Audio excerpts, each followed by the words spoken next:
I acquired a $50,000 house using the elderly man's funds, and Vivian proudly displayed her bank book, boasting about the purchase. Despite my attempts to maintain composure and avoid surprise, laughter overcame me. In response to her inquiry about my amusement, I continued laughing openly.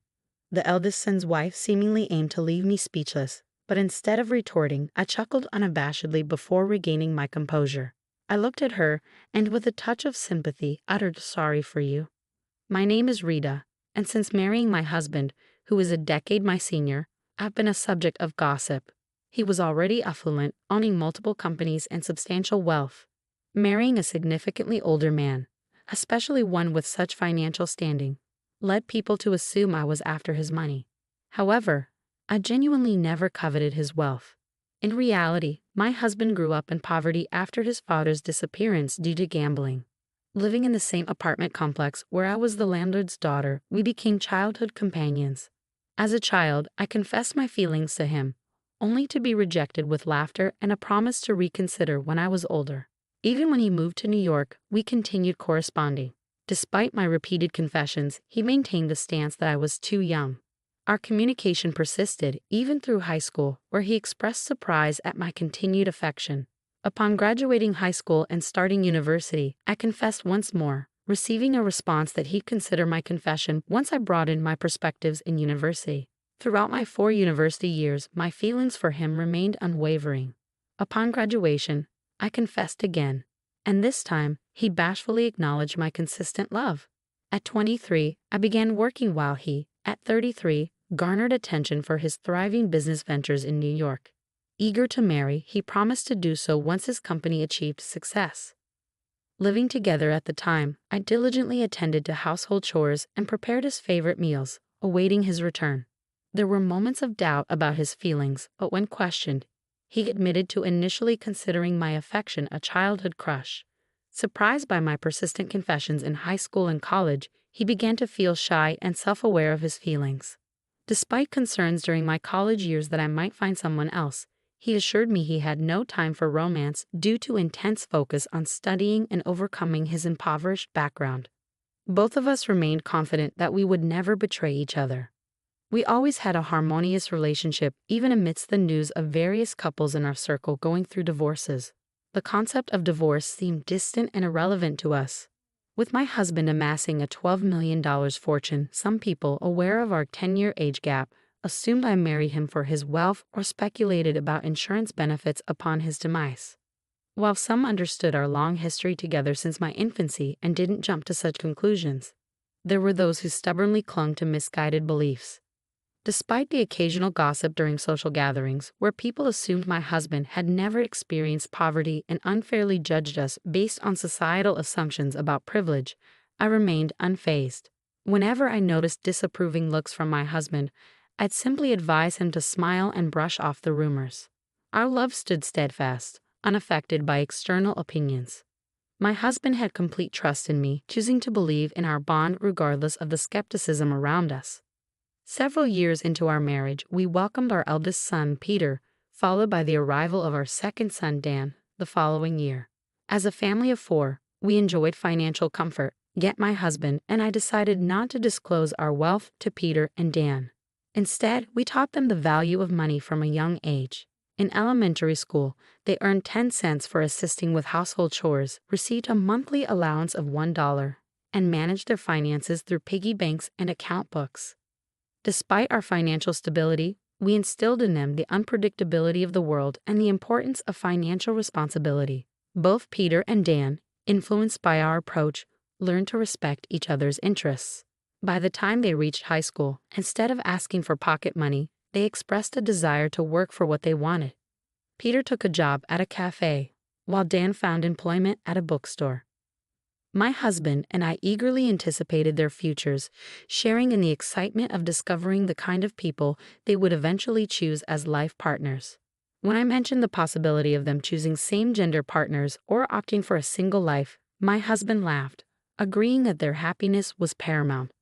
We shared a heartfelt laugh, acknowledging our simple wish for our son's happiness, not anticipating the surprise that awaited us when our eldest son expressed his intention to marry someone that left us exclaiming, "You're marrying her?"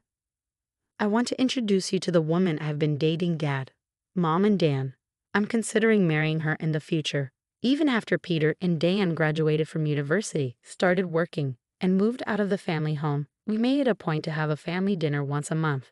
During one of these dinners, Peter announced his decision, and both Rita, my husband, and Dan were already in a celebratory mood, expressing excitement about meeting her. That evening, Peter brought the woman in question to our house. Upon entering, she marveled at our home, expressing aspirations of living in such a fantastic house someday. She exclaimed how wonderful it was, and Peter watched her with a fond smile. When we greeted them, she introduced herself as Vivian, mentioning that she works as a model, although she uses a stage name. Curious, she asked if we knew her, and I admitted that I occasionally glance at magazines but don't pay much attention to the models. She nodded in understanding, suggesting that I might be too old to be familiar with the magazines she appears in. I was taken aback when she added that I might not read the kind of magazines she features in, given my age. Despite the initial shock, I realized she probably didn't mean any harm and was merely making a casual observation. She then asked if my marriage was arranged, to which I replied no, explaining that Peter and I had a love marriage. Vivian, in turn, shared that she and Peter also had a love marriage. Surprisingly, she questioned the longevity of our relationship, considering the 10-year age gap. Sensing a comparison between the lengths of our romances, I pointed out the futility of such comparisons and emphasized that we had a love marriage, just like she and Peter. However, she seemed skeptical and brought up the topic of money, insinuating that we might be pretending for financial reasons. Peter intervened, asserting that our parents had a genuine love marriage, evident in the way they are together. This seemed to halt Vivian's line of questioning. When Peter took Vivian home, my husband and Dan were shocked by her remarks, leaving them too stunned to say anything. In the aftermath, my brother's choice of a potential life partner left them appalled and questioning if he would really marry someone with such an attitude. He's a high earner. There must be plenty of other nice women out there. Dan, visibly concerned about his brother, was holding his head. I patted his shoulder, offering reassurance. It's okay, Dan. Peter wasn't endorsing her behavior, was he? He wasn't overlooking her remarks. He must have plans to handle her if they get married. He must genuinely love her to choose her over all the other nice women out there. Despite the complexity of their expressions, my husband and Dan seemed to agree with my words. Our family decided to celebrate the marriage of Peter and Vivian. However, even after the marriage was decided, Vivian made a demand. Since you're the groom's family, you should give a gift of $10,000 per person. Peter silenced her, stating that the standard amount was sufficient. He explained, if we receive that much, it'll look like I'm not earning anything, which calmed down and agitated Vivian simultaneously. As long as Peter kept a firm hand on her, we hoped they could build a good home. My husband Dan and I decided not to worry about their household. Time passed and my husband eventually passed away due to illness and aging. By that time, those who had once thought I married him for his wealth had come to see me as a devoted wife. At the funeral, no one looked at me suspiciously.